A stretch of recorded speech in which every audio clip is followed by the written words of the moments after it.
Hello all, welcome to Success Channel. Today we are going to discuss about establishing branch office in India. We have esteemed speaker Mr. Rajdev Singh. He is partner Kingstub and Kasiva. Let us start. Yeah, Suraj, how does Indian law define branch office? Okay. So Abhijit, if you talk about branch offices in India, so there are two basically regulations or act who are covering this aspect, that how the branch office, if we talk about the definition part and what all it can covers. So we have section 2 of subclause 14 of Companies Act 2013 and regulation 2D of foreign exchange management, which was there in which is there in force since 2016. So it only talks about an establishment described as such by the company. However, there is a schedule I. It is defined that what all is permitted. So number one is export import of goods, and then rendering professional or consultancy services. So here you may question that, okay, I mean, does it include all kind of consultancy services? Because being into legal fraternity, Abhijit, we understand like foreign law firms cannot open their office in India. So there is a restriction also that came recently in November, I think November 2020 also, wherein it has been defined that section 29 of Advocates Act that bars them. So that's why from this purview, and this is also under process, wherein government is reviewing their policy, whether any foreign law firm can open their office over here in India or not. But so far it is bar. I mean, a foreign law firm cannot come to India. Apart from this, carrying out research work in which the parent company is engaged, or promoting technical and financial collaboration between Indian company and parent companies, and then representing the parent company in India and acting as a buying, selling agent, and then rendering services of IT. I mean, we know, I mean, all IT companies and software companies are already there in India. And if there is any technical support or some kind of foreign airlines shipping company, so all, I mean, I'll not say all, there are many foreign airlines company. We are also serving many other companies wherein they only have branch office in India. They have not opened any kind of subsidiary in India. So these are the few sectors who can come in India, and there are few benefits of the same, and they can just come work, and then, and you know, during this time the ease of business have been increased in India. So that is the reason branch office is something which number of branch office have been increased during this past 10 years. That is something that we can observe. Yes. Okay. And who can open branch office in India? Okay. Basically, if you talk about like legally who can open, is there is a regulation 4A which talks about that, okay, a person resident outside India is permitted to establish a branch office in India. However, there are two conditions mainly which is imposed. First of all, there should be profit making. There has to be a profit making track record for last 5 financial years in the respective home country. And the second condition is the net worth should not be less than 1 lakh USD. So these are two primary conditions. However, even though there is a provision and flexibility as well, wherein if suppose these two conditions are not met, then there is a letter of comfort. They have to submit this letter of comfort to authorize a dealer category bank. So we call it as AD bank, AD1 bank, for establishing a branch office. And basis, if they fulfill all the requirements, then they can also open it. Yes. Okay. Okay. What is the registration process for opening branch office in India? Okay. So I would talk about that branch. If you talk about specifically branch office, is quite easier to open in India as compared to opening any subsidiary companies in India.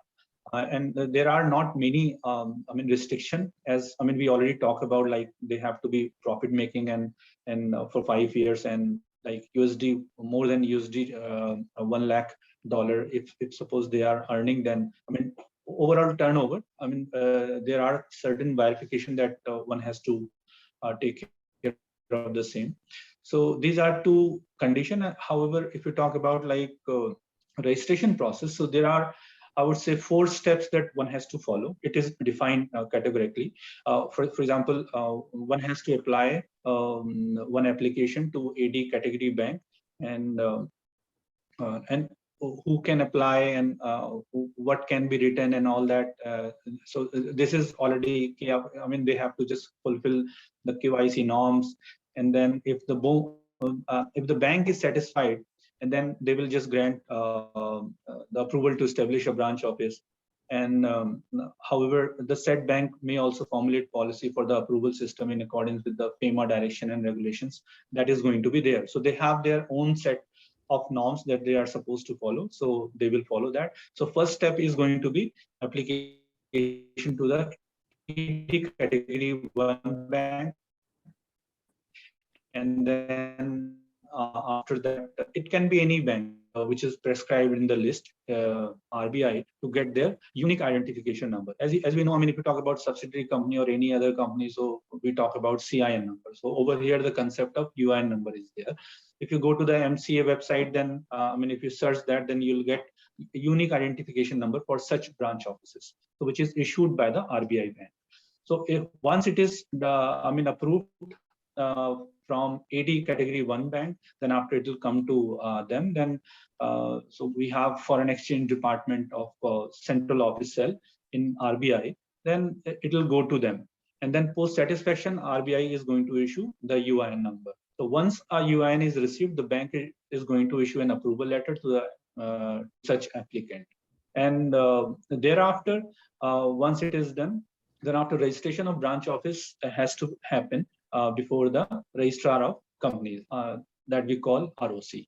So wherein certain parameters are given, there is a form FC1 wherein under section 380 it is defined under Companies Act 2013 that within 30 days of that establishment of a place of business, this has to happen.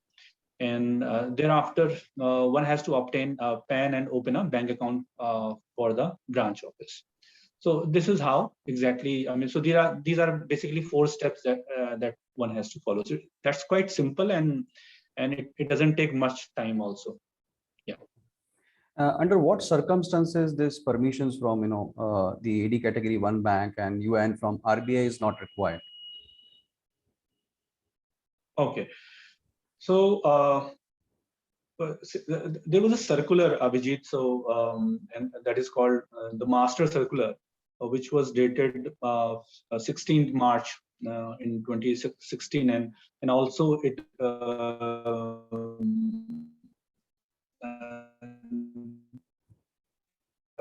there is a regulation 3 of regulation 2016, wherein there are 3 conditions wherein there are 3 categories that have been made. So let's say, suppose there's a banking company which are resident outside India, planning to open a branch office and has already obtained approval under Banking Regulation Act 1949. They are there, and then insurance companies are there, resident outside India, and if they have obtained an approval from IRDAI, and then if suppose somebody just wants to open their branch office in SEZ, so Special Economic Zone. So these 3 categories are mentioned. Okay. And in what special cases approval of government or police authority is required? And is there any new restrictions also on investment from government? Yes. So if you talk about central government, and there are various kind of restrictions are there. So for example, as per, again, I'll refer to the RBI Master Circular, wherein March 16, 2016, and Regulation 5 is there, and that talks about the applicant is a citizen of an entity or incorporated registered in Pakistan, they are restricted, and thereafter applicant if is a citizen or an entity incorporated in Afghanistan, and then Bangladesh, China, Hong Kong, Iran, and Sri Lanka. And if the branch office is to be established in Andaman and Nicobar and Jammu and Kashmir and Northeast region. So the main business of the office comes within the defense, telecom, private security of, and then IB is involved, information and broadcasting is involved, and then applicant is a non-profit organization or NGO agent. So and there are police authorities. I mean, so for example, if the entity belongs to these countries like Afghanistan, Bangladesh, China, Hong Kong, Iran, Pakistan, Sri Lanka, then there is a restriction. One has to take approval from the Ministry of via the. I mean, that is after the once you get the approval from the Ministry of Home Affairs, then you have to just go to the police authority and take the approval. However, there are certain other indication that Abhijit, that I'll talk about. There are restrictions as such on the investment as well, which has been formulated by Government of India, by central government during this COVID time. The idea was that no land borders. Basically, the target was, as you know, I mean, China only, wherein what used to happen that there are many Chinese companies and promoters are there. They just wanted to increase their share somehow and just want to overtake the company. So to stop that, Government of India, they have amended one of the provision of FDI policy section that is called Press Note 3. And there is a lot of ambiguity with respect to this Press Note 3. However, Abhijit, right now I'm just talking out of the subject of branch office, but I'm just talking about the overall subject with respect to the restriction that we talk about when it comes to the investment which is going to come to India. So over there earlier, what used to happen if you talk about Press Note 3, then there's a para 3.1.1. So the restrictions was something else, but now what the revised position is something else. So in under this FDI policy right now, if there's a land share bordering countries. So there's a restriction that one has to take approval from the Government of India. Then only they would be able to increase any kind of investment or new investment. It applies to all kind of investment which is going to come from these land bordering countries. So that includes China also. And it not only focus on the direct investment. So indirect investment is also applicable over here. So there are a lot of hue and cry in the market, and companies are taking opinion that can I do this, can I do that? These kind of things are there in the market. So because they have the Government of India, they have also restricted to beneficial ownership as well. So there are, as you know, I mean, there are some hidden promoters who are based in China and they are just investing in India. So they are also barred. So there has to be no beneficial ownership. So this concept of BO is also going to be there. So there are restrictions as per that. So and which is there under FEMA and FDI. So this Press Note 3, one has to, I would suggest if suppose somebody is planning something like that, then they have to just take care of Press Note 3 as well. So these kind of restrictions are there. And secondly, what practically, Abhijit, I have also shared one issue wherein, one of my client, they just want, who are based in Cyprus, but they wanted to open office with respect to the cryptocurrency. I mean, they just wanted to set up their branch office in cryptocurrency. As you know, I mean, right now, there's a lot of, good things that we are listening about cryptocurrency, and Government of India is quite confused into this aspect because they are not able to decide whether to bar it or to disbar it. Because what has happened about these kind of companies is in 2018, RBI have barred, and then in March 2020 there was a Supreme Court judgment. They said like, no, you can't bar it.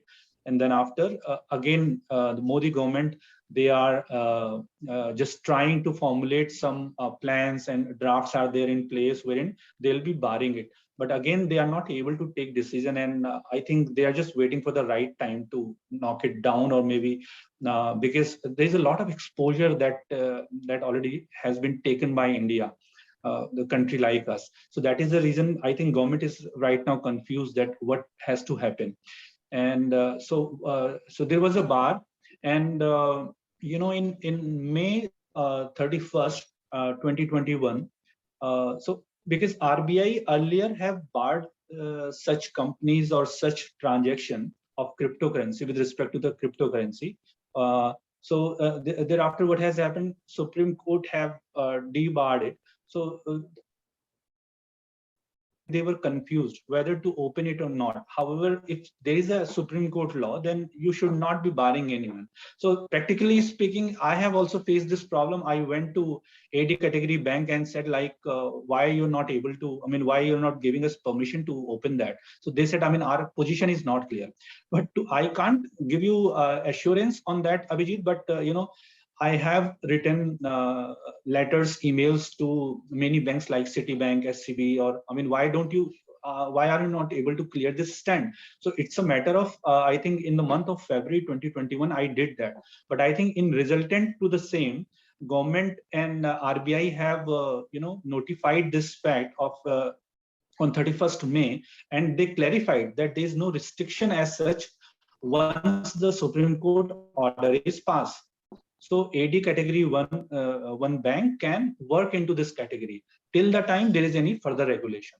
So this circular was out on 31st May. So I think right now the position is quite clear that AD category one bank, they can open branch office with respect to any other segment like this.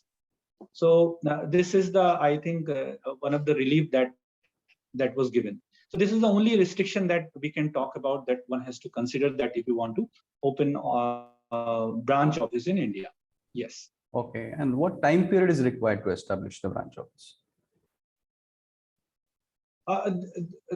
As such, there is no time period, Abhijit, but the branch office needs to be opened within 6 months from the date of approval letter once you get it. But if you do not, open this within 6 months, then after the such approval is going to be cancelled. And however, there is a provision of extension, but that is a discretion of AD category bank, that why you have not opened and then you have taken permission, then why you're not doing this. So you have to justify that. Yeah. Right. And what are the yearly compliances after establishing branch in India? Okay. I would say not much as compared to the, if you talk about the subsidiaries, but it's quite, again, ease of business is there here as well. So if you talk about the list, then list is there. For example, there is a AAC concept wherein annual activity certificate has to be there, and it has to audit financially every year, and with respect to the income tax provision. And that the concerned bank should scrutinize the AAC and ensure that the office has been operating within the terms and conditions of the approval. And then RBI is also involved into this. And then one has to comply with the section which provides that proper books of accounts and records has to be there. Then Rule 3 of the companies that talks about corporate social responsibility policy of Rule 2014, that is there. And then again, as per Section 381 of Companies Act 2013 of regulation of Rule 456, that talks about registration of foreign companies, they have to file their balance sheet, profit and loss, and all these documents. And then if there are any changes as such that that happens, then that has to be notified to the RBI and ROC by filing the respective form that is called FC2. So these are all, I think, the list of category that broadly that we talk about. Can this branch office remit profits or surplus?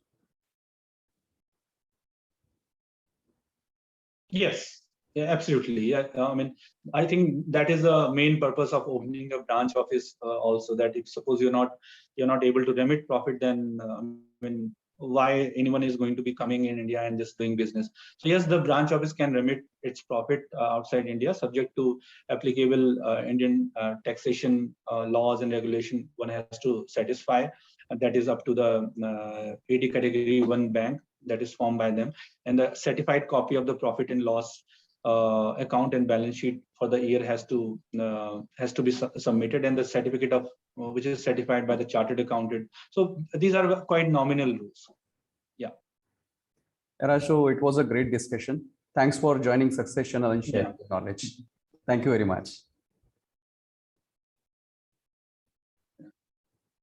Thank you very much, Abhijit.